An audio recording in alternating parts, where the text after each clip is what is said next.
Bom dia, discípulos de Jesus. Preparados para mais um encontro com o Mestre?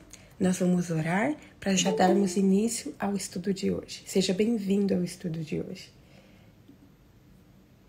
Por favor, ore para nós, irmã. Tá bom. Pai querido, nosso Deus, está nos céus. Quão bom estar reunida para aprender mais um pouco do Senhor, da Tua palavra e fazer do seu melhor amigo, Deus. Pai, nos ensina, nos orienta, nos capacita. Ajuda a Daiane, Pai, nesse momento, falar mais um pouco do Teu amor e do Teu carinho. E prepara nós para o encontro com o Senhor nos ares. Ensinar as outras pessoas também, ó Deus. Obrigada, Pai, por esses momentos. Amém. E agradecemos porque não haja merecimento em nós, mas somente Jesus, aquele que vive e reina para todos sempre. Amém. Amém, amém. Bom, ontem nós estudamos sobre o momento em que Pedro e João foram levados presos pelos líderes religiosos da época. E nós vimos que aqueles líderes tentaram fazer de tudo para intimidar Pedro e João, no intuito de levá-los a desistir de falar sobre Jesus e sobre a sua ressurreição. Mas nós vimos que, por eles estarem cheios do Espírito Santo, que eles não tiveram medo. E mesmo sob fortes ameaças, eles declararam na frente de todas aquelas pessoas que não iriam parar de falar das coisas que eles tinham ouvido e visto sobre Jesus. Nós podemos ver a verdadeira transformação que ocorreu na vida de Pedro, porque Pedro tinha sido aquele discípulo que tinha negado Jesus por medo, mas agora nós vimos Pedro pregando ousadamente sobre Jesus e falando de forma ousada e sem medo, porque ele estava cheio do Espírito Santo. A salvação, o que eu mais achei interessante que foi assim, olha, a salvação que eles levaram para aquelas pessoas salvou eles mesmos. Sabe por quê? O relato de ontem nós vimos que aqueles líderes religiosos, eles não fizeram nada com eles por causa da multidão que estava ali, louvando o nome de Deus. Então, as pessoas que Pedro e João conseguiram levar a aceitar Jesus foram aquelas próprias pessoas que ajudaram para que eles não recebessem castigo nenhum daqueles líderes religiosos. Mas o que aconteceu depois? O que aconteceu depois que eles foram soltos? E é sobre isso que nós vamos estudar hoje. Eu quero convidar vocês a abrir a Bíblia em Atos, capítulo 4. Nós vamos estudar do versículo 23 até o versículo 31. Atos, capítulo 4, versículo 23 até o versículo 31. Olha o que diz o relato de hoje. Uma vez soltos, Pedro e João procuraram os irmãos e lhe contaram tudo o que os principais sacerdotes e os anciãos lhes tinham falado. Ouvindo isto, unânimes, levantaram a voz a Deus e disseram: Tu, soberano Senhor, fizeste o céu, a terra, o mar e tudo que neles há. Disseste por meio do Espírito Santo, por boca de Davi, nosso pai, teu servo, por que se enfureceram os gentios e os povos imaginaram coisas vãs? Os reis da terra se levantaram e as autoridades se juntaram contra o Senhor e contra o seu ungido. Porque de fato nesta cidade, Herodes e Pôncio Pilatos, com gentios e gente de Israel, se juntaram contra o teu santo servo Jesus, a quem ungiste, para fazerem tudo o que a tua mão e o teu propósito predeterminaram. Agora, Senhor, olha para as ameaças deles e concede aos teus servos que anunciem a tua palavra com toda a ousadia, enquanto estendes a tua mão para fazer curas, sinais e prodígios por meio do nome do teu santo servo Jesus. Tendo eles orado, tremeu o lugar onde estavam reunidos. Todos ficaram cheios do Espírito Santo e com ousadia anunciavam a palavra de Deus. O texto começa dizendo que Pedro e João, quando eles foram soltos, que eles procuraram os irmãos para contar tudo aquilo que aqueles líderes religiosos haviam falado para eles. E o relato diz que eles encontraram aqueles irmãos reunidos, e é interessante porque eu fiquei pensando, naquela época não havia um lugar fixo para aquelas reuniões. Eles ainda não tinham uma igreja aonde eles se reuniam, mas nós vimos em Atos 2 que eles costumavam se reunir ou no templo ou nas casas uns dos outros. Então, por isso que Pedro e João não tiveram dificuldade de encontrar aonde eles estavam reunidos. Então, o relato começa falando que Pedro e João, logo depois que eles foram soltos, que eles procuraram esses irmãos, essas pessoas que haviam se convertido ao cristianismo, para contar para eles tudo o que havia acontecido, tudo o que aqueles líderes religiosos haviam falado para eles, todas as ameaças que eles haviam recebido. E o relato bíblico diz no versículo 24, que quando esses irmãos, quando eles ouviram o relato de Pedro e João, que eles se uniram, unânimes, e que eles passaram a conversar com Deus. Eles se uniram em oração. Preste atenção no conteúdo da oração que eles fizeram e o que eles falaram. Eles começam falando assim, olha, tu, soberano Senhor, fizeste o céu, a terra, o mar e tudo o que neles há. Eles começaram reconhecendo que Deus era o criador do céu, da terra, do mar e tudo o que existia neles. Assim como Davi costumava escrever em seus salmos. E eles relembram porções da Bíblia que haviam sido escritas, que se referiam a esse momento que eles estavam vivendo de perseguição. E depois deles citarem, eles falaram que aquelas autoridades políticas, elas estavam contra o Senhor. Na realidade, eles estavam descrevendo o que eles estavam vivenciando. Eles relembraram que essas autoridades, que elas tinham ido inclusive contra Jesus, a quem o próprio Deus havia enviado para eles. Só que eles lembraram aqui que aquilo havia sido feito, olha, versículo 28, para fazerem tudo o que tua mão e o teu propósito predeterminaram. Eles reconheceram que mesmo tendo acontecido tudo aquilo com Jesus, mesmo aquelas pessoas estando contra, que tudo aquilo foi propósito de Deus, que tudo, Deus utilizou aquilo para cumprir os seus propósitos. Não é que que aquelas pessoas já estavam predeterminadas, predestinadas para ir contra Jesus. E nós já estudamos isso, inclusive sobre Judas. Mas aqui, essas pessoas que estavam orando, elas relembraram que mesmo aquelas coisas tendo ocorrido, que Deus utilizou para cumprir os propósitos. Então, depois que eles falaram isso, então eles começaram ali reconhecendo a soberania de Deus, eles falaram as coisas que estavam acontecendo e por fim, preste atenção nessa oração, por fim, versículo 29, eles falaram assim, olha, agora, Senhor, olha para as ameaças deles e concede aos teus servos que anunciem a tua palavra com toda a ousadia, enquanto estendes a tua mão para fazer curas, sinais e prodígios por meio do nome do teu santo Jesus, do teu santo servo Jesus. Depois que eles descreveram ali a realidade que eles estavam vivendo, a Bíblia fala que eles suplicaram a Deus para que concedesse a eles o que eles deveriam falar com ousadia. E eles suplicaram a Deus que continuasse com eles, que continuasse realizando milagres em nome de Jesus por intermédio deles. Nessa oração que aquelas pessoas fizeram, que aqueles cristãos fizeram, teve adoração, teve confissão e teve súplica. Adoração quando eles reconheceram quem era Deus e o que Deus havia feito.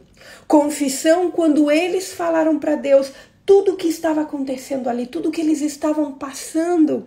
E súplica quando eles clamaram para que Deus desse a eles o dom de pregar o evangelho, mas não de pregar de qualquer jeito. Eles pediram, olha aqui, olha, nos dê Concede aos teus servos que anunciem a tua palavra com ousadia. Eles queriam pregar a palavra de Deus, mas não queriam pregar de qualquer jeito. Eles queriam pregar com ousadia. E eles queriam oportunidade de continuar vendo os milagres que Deus ia fazer na vida das pessoas, em nome de Jesus. A oração que esses cristãos fizeram é uma verdadeira receita para nós. Eles estavam sob ameaça de morte e em momento algum eles clamaram por livramento ou por proteção para eles. Eles não pediram o mal contra aquelas pessoas que estavam indo contra eles. Eles não pediram nada para benefício próprio, nada. Nada. Que grande contraste com as orações que nós temos feito em nossas igrejas. E eu fiquei refletindo sobre os cultos de orações em que nós vamos. Os cultos de orações que nós temos frequentado em nossas igrejas, eles têm se transformado em cultos de lamentações, onde cada um pede mais do que o outro. Cada um tem petições para benefício próprio. Queridos, nós estamos vendo aqui com esses irmãos, preste atenção na oração que eles fizeram, no conteúdo da oração que esses irmãos fizeram, esses irmãos da igreja primitiva fizeram.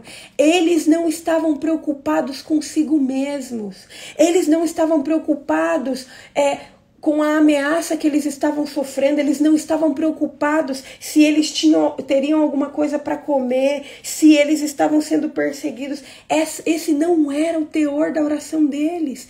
Eles estavam preocupados com a pregação do evangelho. E esse foi o conteúdo do clamor deles. Eles estavam clamando a Deus, suplicando a Deus para que permitisse que, mesmo sob a ameaça de morte, que eles conseguissem, que eles continuassem pregando o evangelho.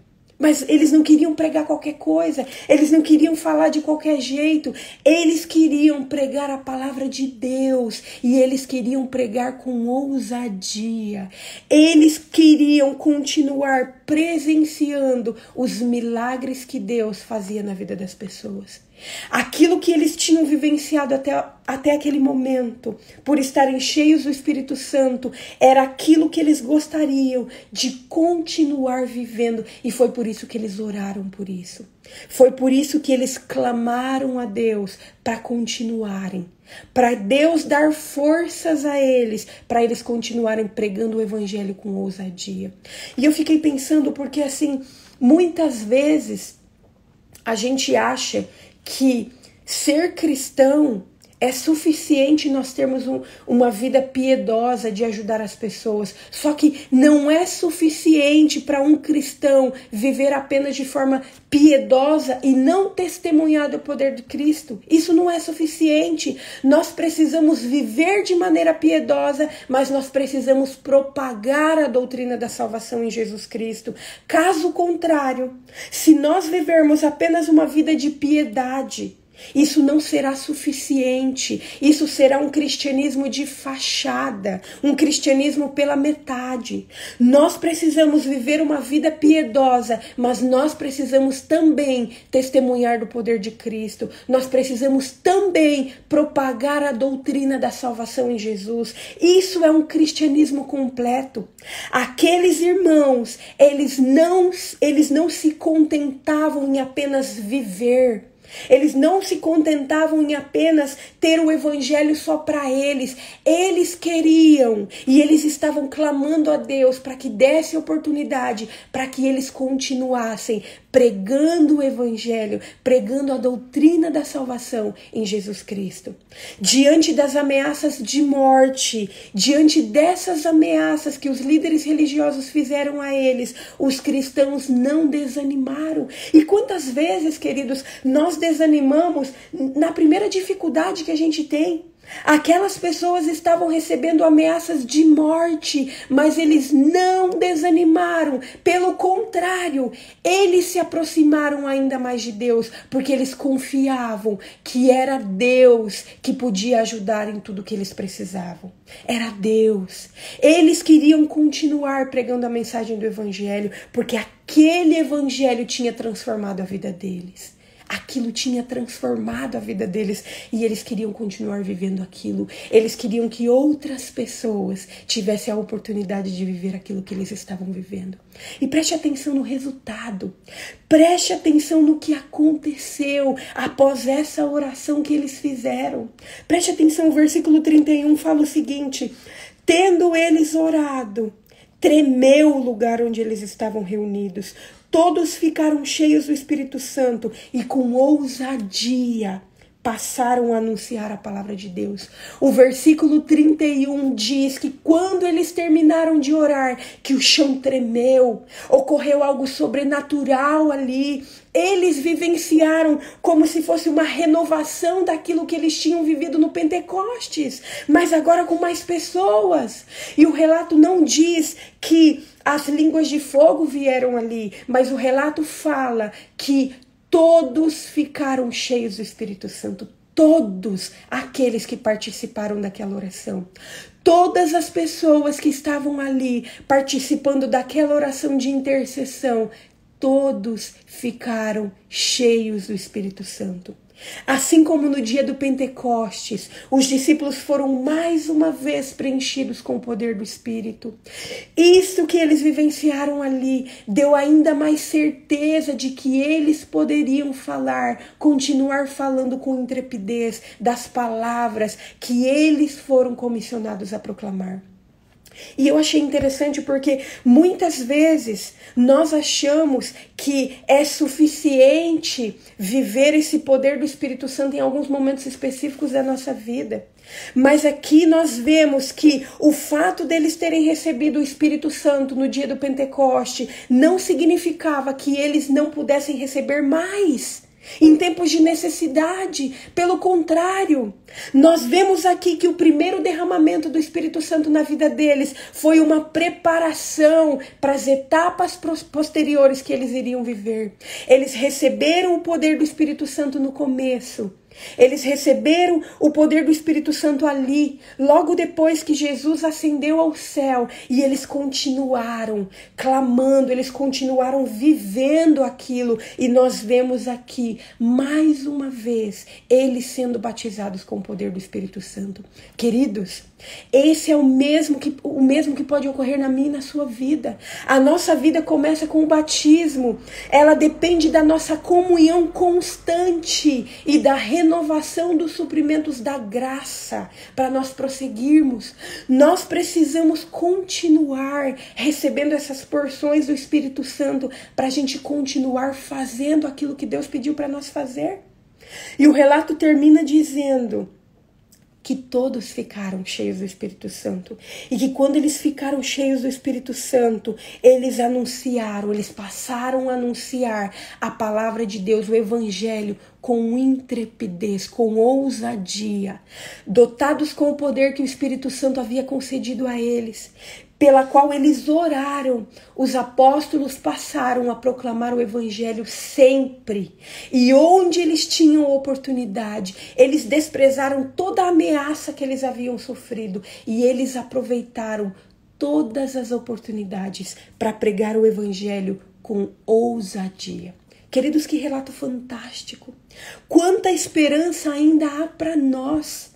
E eu fiquei pensando e eu procurei alguns versículos que falam sobre a promessa do Espírito Santo, e eu encontrei Romanos capítulo 15, versículo 13, e Romanos capítulo 15, versículo 13 diz o seguinte: que o Deus da esperança os encha de toda alegria e paz por sua confiança nele, para que vocês transbordem de esperança pelo poder do Espírito Santo. Foi exatamente isso que aconteceu com os discípulos. Eles estavam transbordando de esperança, eles não podiam guardar aquilo para si, mesmo sob ameaça de morte, eles estavam em paz, eles estavam alegres e eles estavam transbordando aquela esperança para as outras pessoas. E sabe o resultado disso? O resultado é que eles estavam cheios do Espírito Santo. Olhem outra promessa que a Bíblia nos apresenta em João capítulo 14, versículo 26. Diz assim: mas aquele Consolador, o Espírito Santo, que o Pai enviará em meu nome, esse vos ensinará todas as coisas e vos fará lembrar de tudo quanto vos tenho dito. Queridos, o Espírito Santo quer preencher a nossa vida. E quando nós estivermos cheios do Espírito Santo, transbordando, não haverá mais lugar para o medo.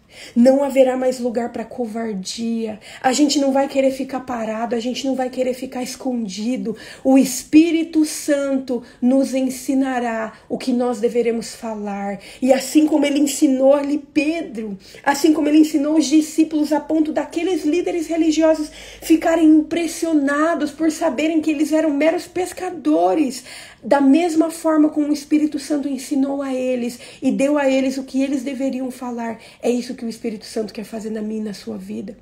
Quando nós estivermos cheios do Espírito Santo, nós não ficaremos preocupados conosco mesmos. Nós não ficaremos preocupados se a gente tem isso, se a gente está sofrendo aquilo, se a gente está passando por isso, se o irmão está falando alguma coisa da gente, se o irmão está olhando de cara feia. A gente não vai ficar preocupado com essas coisas, porque essas coisas são triviais. Quando nós estivermos cheios do Espírito Santo, a nossa única preocupação será com a pregação do Evangelho, porque de fato nós vamos querer que o Espírito, que Jesus volte logo. Que nós continuemos, queridos, clamando pela presença do Espírito Santo na nossa vida. Que nós continuemos nos enchendo da palavra de Deus, orando todos os dias, intercedendo pela vida das pessoas que estão na frente da batalha, para que esse poder que nos foi prometido, para que ele possa nos revestir e assim, para que nós sejamos verdadeiras testemunhas de Jesus. Vamos orar? Querido Deus, nós te louvamos, Senhor, pela tua palavra. Nós te louvamos, Senhor, porque o Senhor nos alimentou mais uma vez com a tua palavra. Nós te louvamos, Senhor, porque a cada dia o Senhor tem nos dado mensagens. A cada dia o Senhor tem falado ao nosso coração. E hoje, Senhor, nós aprendemos com esses discípulos que quando eles passaram por ameaças, que eles buscaram ajuda, que eles buscaram ali consolo nos irmãos deles e que aqueles irmãos oraram intercedendo pela vida deles, mas oraram, Senhor, não pedindo coisas triviais, não pedindo para que aquelas pessoas fossem amaldiçoadas por ti. Não, Senhor, a preocupação deles e a oração, o conteúdo da oração deles, Senhor, foi para que eles continuassem tendo a oportunidade de continuar pregando o Evangelho. Senhor, nós queremos essa experiência na nossa vida, Pai. Nós te pedimos perdão, Senhor, por todas as vezes em que nós perdemos tempo falando somente coisas para nós, como filhos mimados. A gente só pede coisas para nós.